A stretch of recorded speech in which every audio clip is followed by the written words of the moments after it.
दोस्तों आज हम आपके लिए लेके आए हैं बाल विकास एवं शिक्षा शास्त्र चाइल्ड डेवलपमेंट एंड पेडागोगी के जो पुराने क्वेश्चन पेपर थे उनमें पूछे गए महत्वपूर्ण क्वेश्चन और आंसर। तो ठीक है दोस्तों, शुरू करते हैं आज का अपना ये वीडियो बाल विकास एवं शिक्षा शास्त्र जो कि हमने लिए हैं एस्टेट के ओल्ड क्वेश्चन पेपर से। प्रश्न नंबर 1, किशोरावस्था में बालकों को सहयोग देने के लिए आवश्यक है। क्या आवश्यक है? अभिप्रेरणा, गलती निकालना, आलोचना करना, नकारात्मक व्यवहार करना। तो दोस्तों इसका आंसर ऑप्शन नंबर 1 अभिप्रेरणा। क्वेश्चन नंबर 2, एक बालक के सामाजिकरण हेतु अध्यापक द्वारा अपनाई गई निम्नलिखित में से कौन सी प्रविधि उपयुक्त नहीं है? हमें बताना उपयुक्त नहीं है। प्रत्यक्ष शिक्षण, तदात्मीकरण, प्रजातंत्रीय अनुशासन, अति संरक्षण। तो दोस्तों इसका उत्तर है ऑप्शन 4 अति संरक्षण, ओवर प्रोटेक्शन।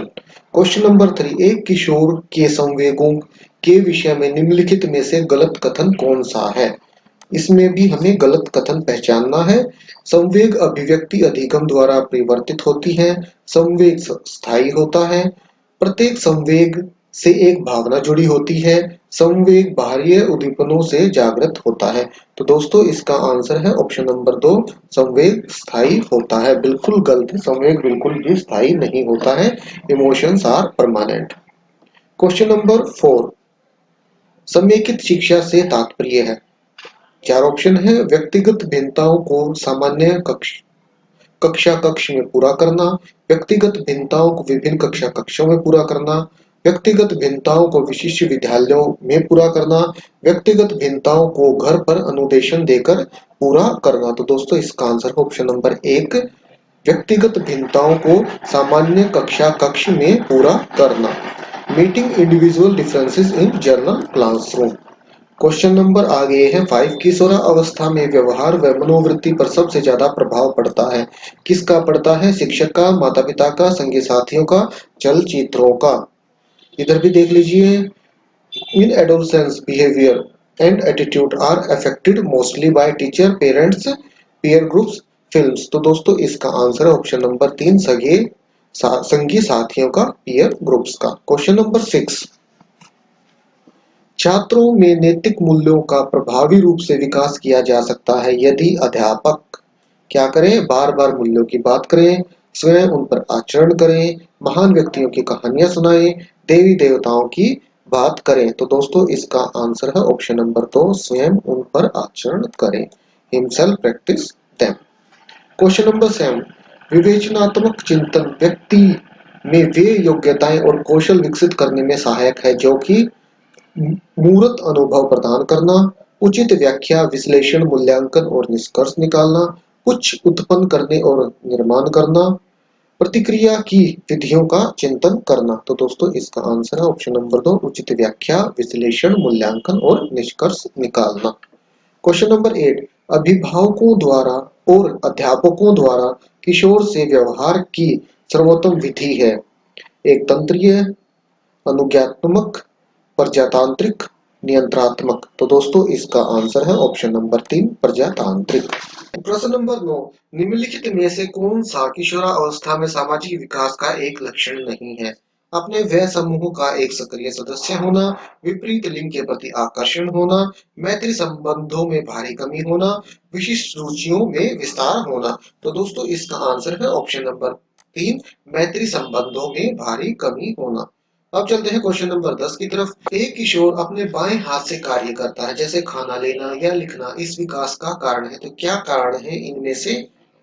वंशानुगत व्यवहार, विकासात्मक व्यवहार, गलत व्यवहार, सभी विकल्प सही हैं। तो दोस्तों इसका आंसर है ऑप्शन नंबर 2 विकासात्मक व्यवहार। प्रश्न नंबर 11, संगणना अशक्तता समस्या संबंधित है शुद्ध बोलने से, गलतियों के बिना लिखने से, सही सूचना संकेत सुनने से, गणितीय गणनाएं करने से। तो दोस्तों इसका आंसर है ऑप्शन नंबर 4 गणितीय गणनाएं करने से।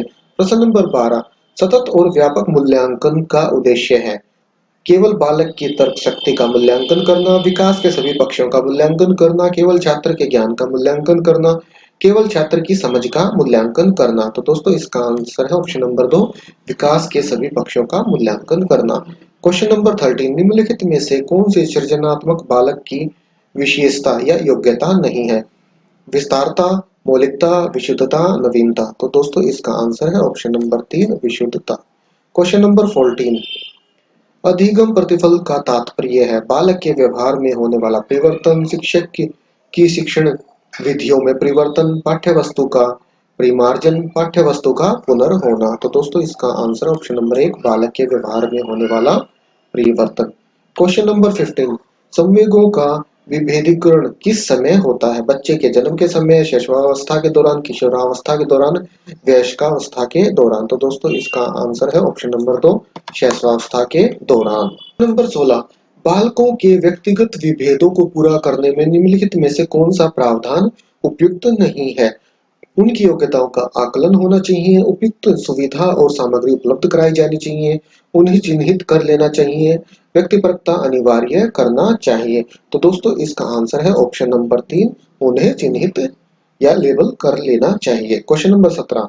किशोरों के साथ विशेष रूप से समायोजित किशोरों के साथ कार्य करते समय क्या उचित नहीं है? इनमें से क्या उचित नहीं है? आलोचनात्मक उपागम ये बिल्कुल भी उचित नहीं है। आगे चलते हैं प्रश्न नंबर 18। अनुवांशिकता सबसे महत्वपूर्ण भूमिका का निर्वहन करती है बालक के भावनात्मक विकास में, बालक के सामाजिक विकास में, बालक के शारीरिक विकास में, बालक के सांस्कृतिक विकास में। तो दोस्तों इसका आंसर है ऑप्शन नंबर 3 बालक के शारीरिक विकास में। प्रश्न नंबर 19।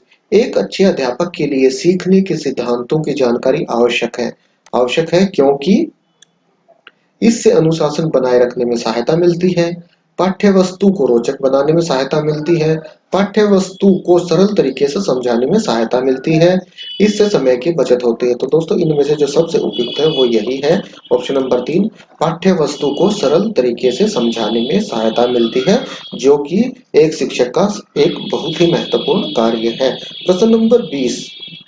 वस्तुनिष्ठ प्रकार के परीक्षणों की निम्नलिखित में से कौन सी विशेषता नहीं है? विश्वसनीयता, वस्तुनिष्ठता, वैधता, व्यक्तिनिष्ठता। तो दोस्तों इसका आंसर है ऑप्शन नंबर 4 व्यक्तिनिष्ठता। प्रश्न नंबर 21। निर्मितिवादी कक्षा कक्ष में निम्नलिखित में से कौन सी विशेषताएं हैं? छात्रों द्वारा प्रयोग की योजना बनाना, निष्कर्ष निकालना और अपने निष्कर्षों की तुलना करना, ज्ञान वस्तुनिष्ठ, सार्वभौमिक और पूर्ण है, अध्यापक आधिकारिक ज्ञान छात्रों को स्थानांतरित करता है, छात्र सही उत्तर को तलाशते हैं। तो दोस्तों इसका आंसर है ऑप्शन नंबर 1 छात्रों द्वारा प्रयोग की योजना बनाना, निष्कर्ष निकालना और अपने निष्कर्षों की तुलना करना। Question number 22।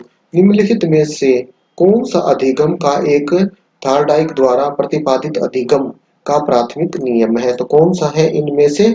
ऑप्शन है अभ्यास का नियम। प्रश्न नंबर 23। पियाजे के अनुसार बालक सभी श्रेणियों की समस्याओं पर तार्किक विचार लागू करने में योग्य हो जाता है। यह विकास निम्नलिखित में से कौन सी अवधि में होता है? तो कौन सी अवधि में होता है इनमें से हमें यह बताना है। औपचारिक क्रियात्मक अवधि, मूर्त क्रियात्मक अवधि, पूर्व क्रियात्मक अवधि, इंद्रिय गति अवधि। तो दोस्तों इसका आंसर है ऑप्शन नंबर 1 औपचारिक क्रियात्मक अवधि। प्रश्न नंबर 24। एक बालक का सृजनात्मकता का स्तर औसत है, अकादमिक उपलब्धि उच्च है तथा सामाजिक विकास का स्तर कमजोर है। यह उदाहरण है किसका? उदाहरण है अंतर व्यक्तिक अंतर का, अंतराव्यक्तिक अंतर का, व्यक्तिगत अंतर का, मापन योग्य व्यक्तिक अंतर का। दोस्तों इसका आंसर है ऑप्शन नंबर 2 अंतराव्यक्तिक अंतर का। Question number 25। यह वह आंतरिक मानसिक दशा जो किसी व्यवहार को आरंभ करने, निर्देशित करने तथा बनाए रखने को प्रवृत्त करती है कहलाती है अभिरुचि, अभिधारणा, अभिवृत्ति, अभिप्रेरणा। तो दोस्तों इसका उत्तर है ऑप्शन नंबर 4 अभिप्रेरणा। प्रश्न नंबर 26। कुछ लोग नए लोगों में आसानी से समायोजित हो जाते हैं क्योंकि उनमें उच्च क्या होता है? उनमें उच्च सांवेगिक लब्धि ईक्यू होता है। प्रश्न नंबर 27। विकास सामान्यतः सिर से पांव की तरफ अग्रसर होता है। विकास का यह सिद्धांत कहलाता है शिरोपाध्याय। प्रश्न नंबर 28। एक छात्र बोर्ड परीक्षा के लिए कठिन परिश्रम कर रहा है, उसके पिता ने उसे अच्छे अंक आने पर मोटरसाइकिल देने का वादा किया। इसका अर्थ है तो इसका अर्थ है आंतरिक तथा बाह्य प्रेरणा। प्रश्न नंबर 29। अधिगमकर्ता केंद्रित उपागम के संबंध में निम्नलिखित में से जो कथन गलत है वह है। तो दोस्तों ये 4 कथन हैं, इनमें से 4 कथन आपको मिलेंगे सही और 1 कथन मिलेगा गलत। तो हमें बताना है कौन सा कथन गलत है। यह अधिगमकर्ता की योग्यताओं, क्षमताओं और अधिगम शैली का ध्यान रखता है, बिल्कुल रखता है। यह अन्वेषण, अवलोकन और खोज के महत्व पर बल देता है, बिल्कुल देता है। यह अध्यापक द्वारा अधिगमकर्ता को ज्ञान स्थानांतरण पर बल देता है। तो दोस्तों ये है गलत।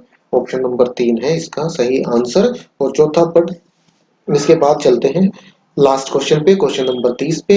मैं किसी की परवाह नहीं करता, ऐसी अभिवृत्ति वाले बच्चे के व्यवहार को क्या कहते हैं? तो क्या कहेंगे? आक्रामकता, सुरक्षात्मकता, अस्वीकरण, पश्चयगमन। तो दोस्तों इसका उत्तर है पश्चयगमन। तो दोस्तों ये 30 क्वेश्चन थे चाइल्ड डेवलपमेंट एंड पेडागोगी से जुड़े हुए, जो कि एस्टेट का 2016 में पीजीटी का एग्जाम हुआ था उसमें पूछे गए थे। तो दोस्तों इसी प्रकार आपको लगातार वीडियो इस चैनल पे मिलते रहेंगे। अवेलेबल भी है चैनल पे 4 से 5 वीडियो जो ओल्ड क्वेश्चन पेपर सीरीज के हैं वो अवेलेबल है, वो आप देख सकते हैं। और बाकी 2 से 3 दिन के अंदर सारे जितने भी क्वेश्चन पेपर हमारे पास अवेलेबल हैं पुराने पिछले सालों के एस्टेट के, तो सारे हम आपको अवेलेबल करा देंगे। उन सब के लिए आप कर लीजिए हमारे इस चैनल को सब्सक्राइब। और अगर आपको ये वीडियो अच्छा लगा है तो इसको कीजिए लाइक और शेयर। तो ठीक है, आज और अभी के लिए इतना ही, फिर मिलते हैं अगले वीडियो में, तब तक के लिए नमस्कार।